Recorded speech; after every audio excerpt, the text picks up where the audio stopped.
Chennai Silks.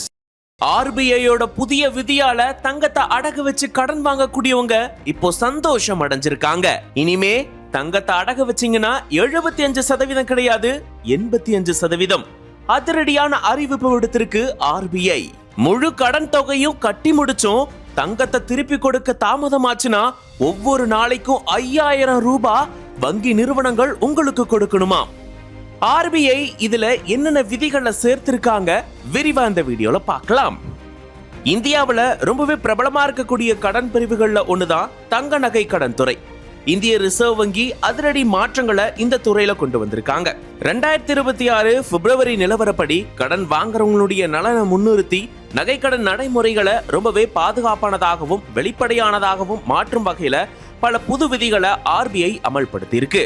இந்த புது விதிமுறைகள் எல்லாமே ஏப்ரல் 1, 2026 இருந்து எல்லா வங்கிகள் மற்றும் வங்கி சாரா நிதி நிறுவனங்களுக்கு கட்டாயமாக்கப்பட இருக்கதா சொல்லப்பட்டிருக்கு. சரி, இதுல ஆர்பிஐ என்ன மாதிரியான மாற்றங்களை கொண்டு வந்திருக்காங்க, மக்களுக்கு இதுல எவ்வளவு முன்னுரிமை கொடுக்கப்பட்டிருக்கு அப்படின்றத பார்க்கலாம்.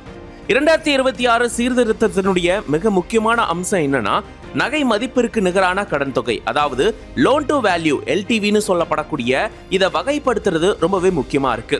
கடந்த காலங்களில் இது பொதுவா 75% இருந்திருக்கு. ஆனா இப்போ எளிய மற்றும் நடுத்தர மக்களுடைய அவசர தேவைகளை கருத்துல வச்சுக்கிட்டு 2 லட்சம் வரையிலான சிறிய கடன்களுக்கு LTV 85% உயர்த்தப்பட்டிருக்கு. அதாவது உங்களுடைய நகையினுடைய மதிப்பு, அதாவது கடன் தொகை மதிப்பு 1 லட்சமா இருந்தா முன்னெல்லாம் உங்களுக்கு 75,000 ரூபாய் தான் கடன் வழங்கப்படுமா. ஆனா இந்த புது விதியினால 85,000 வரைக்கும் கடன் வழங்கப்படும் அப்படின்னு ஆர்பிஐனுடைய இந்த விதிமுறைகள்ல சொல்லப்பட்டிருக்கு.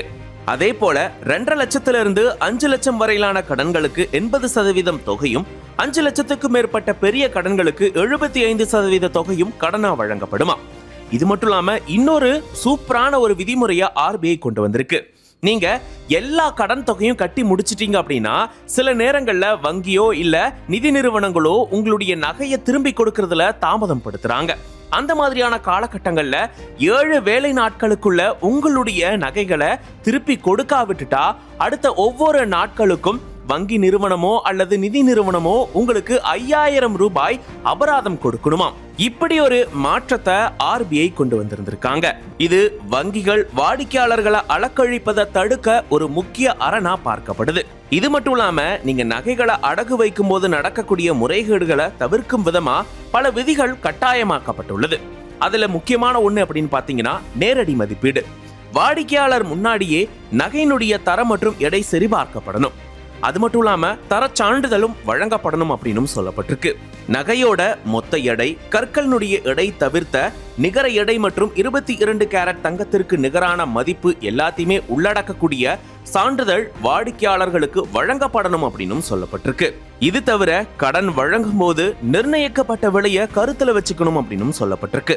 முந்தைய நாளினுடைய இறுதி விலை அல்லது கடந்த 30 நாட்களுடைய சராசரி விலை, இதுல எது குறைவா இருக்கோ அதனுடைய அடிப்படையில தான் நகை மதிப்பு கணக்கிடப்படணும் அப்படின்னும் இந்த விதிமுறைகள்ல கூறப்பட்டிருக்கு. மக்களுக்கு ஏற்ற வகையில இந்த விதிமுறைகள் மாற்றியமைக்கப்பட்ட நிலையில நிறைய நிபந்தனைகளும் பாதுகாப்புகளும் மாற்றப்பட்டிருக்கு. அதே சமயம் கடனை நீங்க திருப்பி செலுத்தாம காலத்தை கடத்துறதை தடுக்கிறதுக்காக ஆர்பிஐ நடவடிக்கை எடுத்திருக்காங்க. புல்லட் ரீபேமெண்ட் முறையில கடன் வாங்குறவங்க 12 மாசத்துக்குள்ள அசல் மற்றும் வட்டியை முழுமையா செலுத்தணுமா. மேலும் மத்தவங்களுடைய நகைகளை பெற்று வங்கியில அடகு வைக்கும் இடைத்தரகர்களுடைய செயல்பாடுகளுக்கும் தடை விதிக்கப்பட்டிருக்கு. இந்த மாதிரியான புதிய மாற்றங்கள் தங்க நகை கடன் சந்தையை மேலும் ஒழுங்குபடுத்தும் அப்படின்னும் எதிர்பார்க்கப்படுது. பெரிய கடன் வாங்குறவங்களுக்கு கடுமையான சோதனைகள் இருந்தாலும் சாமானிய மக்கள் இனி அதிக பணம், விரைவான சேவை மற்றும் சட்டப்பூர்வ பாதுகாப்போட தங்களுடைய அவசர தேவைகளுக்கு நகை கடன் பெற முடியும்.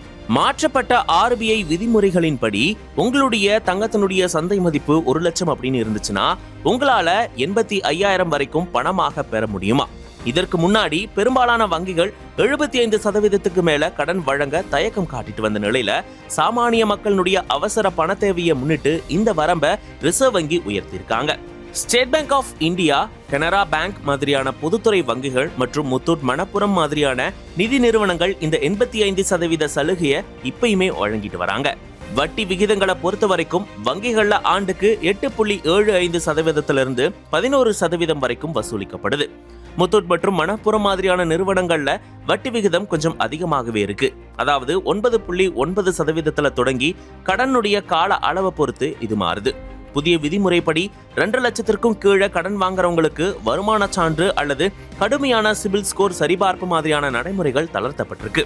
இதனால விவசாயிகளும் சிறு வியாபாரிகளும் மிக விரைவாக, அதாவது 30 நிமிடங்களுக்குள்ளேயே கடன் தொகையை பெற்றுக்கொள்ள வழிவகை செய்யப்பட்டிருக்கு. RBIயினுடைய மாற்றப்பட்ட இந்த விதிமுறைகள் எந்த அளவுக்கு மக்களுக்கு பயனுள்ளதா இருக்கும் அப்படின்றத கமெண்ட்ல சொல்லுங்க. மேலும் இந்த மாதிரியான செய்திகளுக்கு ஒன் இந்தியா சேனலை சப்ஸ்கிரைப் பண்ணிக்கோங்க. Subscribe to One India and never miss an update.